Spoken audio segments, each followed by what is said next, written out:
Part one is the spark. So let's get started by developing and building out our story ideas.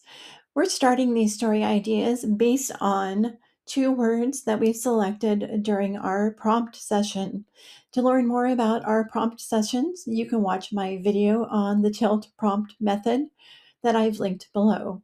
The two words that we've selected in our prompt session today are apple, and the sensory word that we've selected is elevator. Our sense today was sense of sight.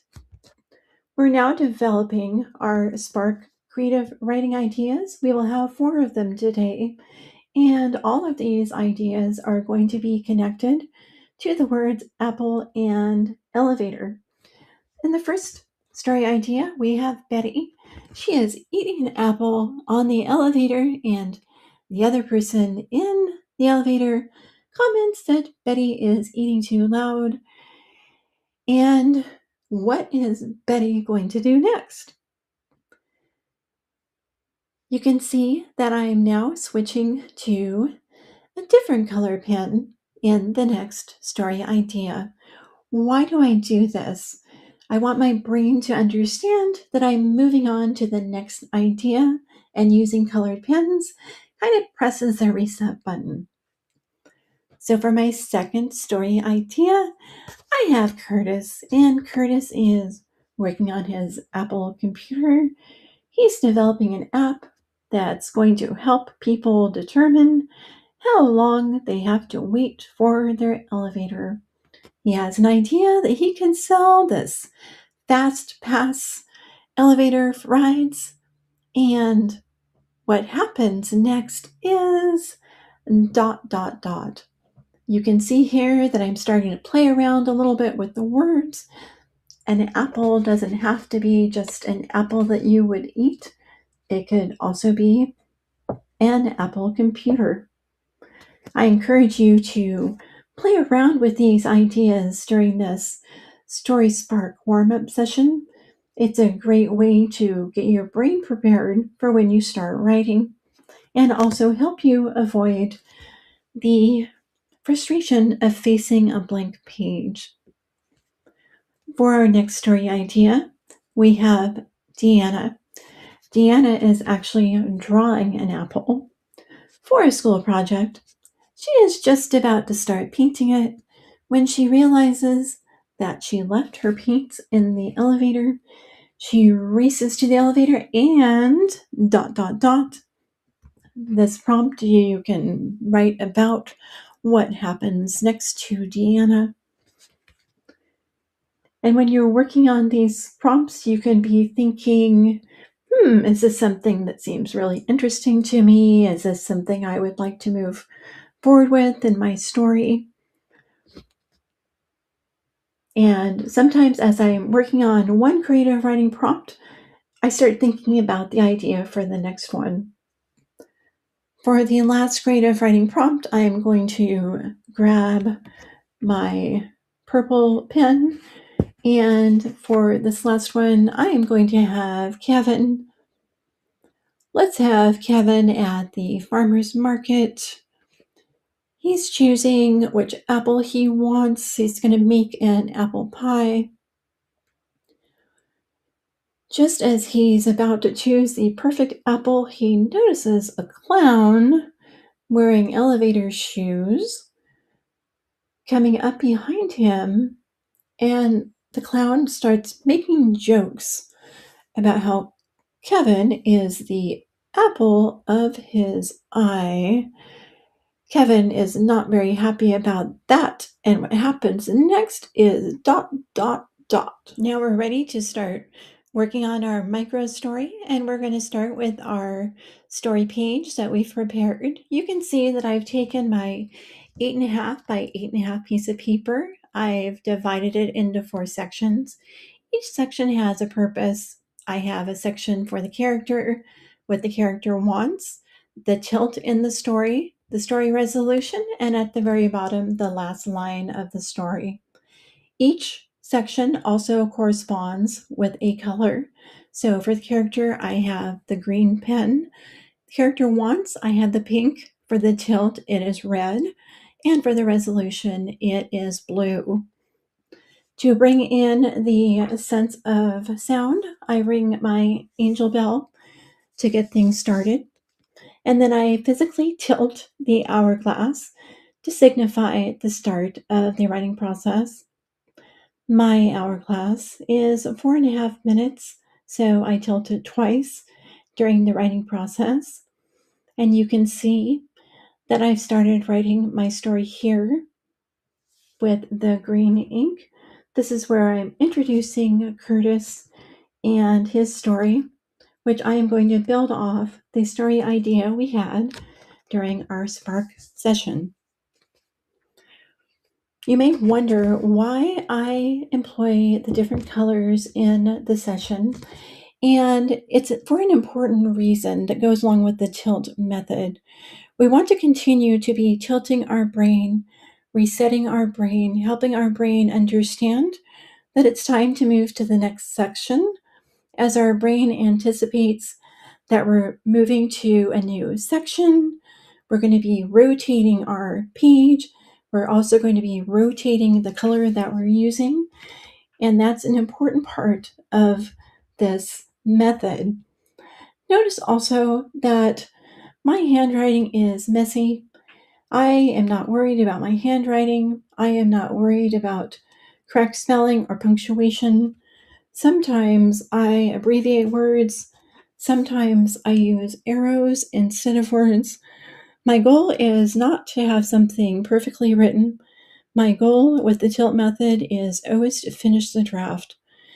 It brings me great joy to finish a story in 10 minutes or less, and that's the reason that I love the tilt writing method. I am always moving forward to finishing that draft and having the enjoyment of knowing that this is something that I can do every day, that I can keep tilting the method, and that I can teach it to other people. Now, as you can see, I just tilted my paper to the next section, and now I've picked up my pink pen where I'm going to be focusing on the next section, which is what does the character want? In this part of the story, we know that what Curtis wants is he wants to sell his elevator app to the person he's calling the big mouse. And he's very clear about this. He has the presentation scheduled, and here we're making notes on this. I'm moving my hand as quickly as I can because I know by this time I have about half of the hourglass left. If you look at the hourglass right now, you can see that that sand continues to stream down, and this is a visual signal for me to keep moving along in the process.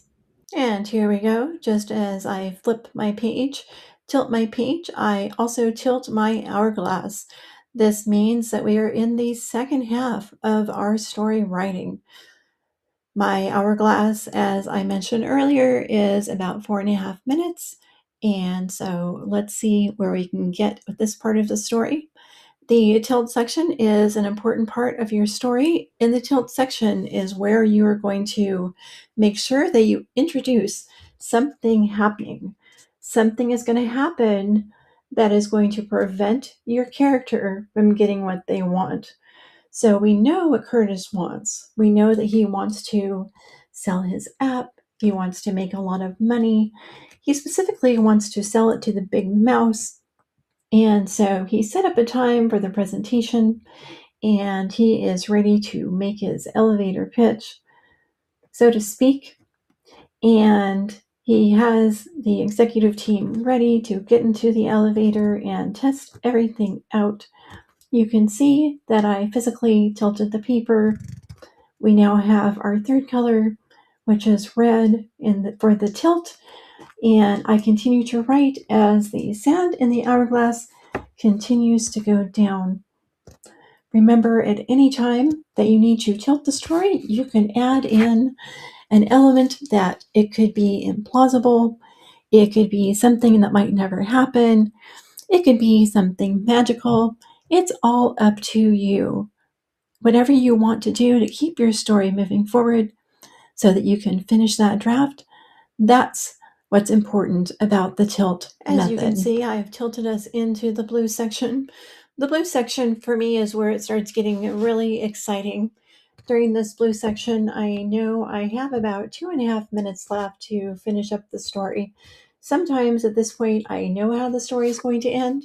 Sometimes at this moment, I still have no idea how it's going to end. But guess what I do? I just keep writing. At this point, if you need to bring in a talking cat, if you need to bring in a bit of magic, whatever you need to do to keep your story moving, just go with it. Let your imagination run wild. This is the tilt method. We are tilting all the traditional fiction writing rules on their side, and we are finishing our draft. Look how close we're getting. Isn't it fun to see all the different colors on the page? This represents how close we're getting to finishing a draft, to writing a story in 10 minutes or maybe a little bit less. Now I'm going to tilt my paper one more time, and this is a section that I really love. I call this section the last word. In this section, I'd like to add like a little bit of a aha moment for the reader. It's one of those moments where it's kind of like, oh, or maybe it's like, what? Or maybe it's like, just something to kind of ponder or think about. In this instance, we have the fact that even though Curtis's presentation didn't go perfectly, the big mouse wound up buying his app anyway. But then the big mouse added something kind of shocking to the app. If you want to know what that was, you can watch The Mouse That Shocked Me, my video, the full story. You can find it at Write with Rachel on my YouTube channel. So here you see my story filled out in all its beautiful colors, in my messy handwriting, in my abbreviations, in my little arrows, in what I've crossed out. It's a thing of beauty, isn't it? I say that because it is a finished story. It's a story that I finished in 10 minutes or less, and I can teach you to do the same. I look forward to working with you. I would love to teach you. I'd love to teach your students to do this. Get in touch with me today at writewithrachel.org and let's work together.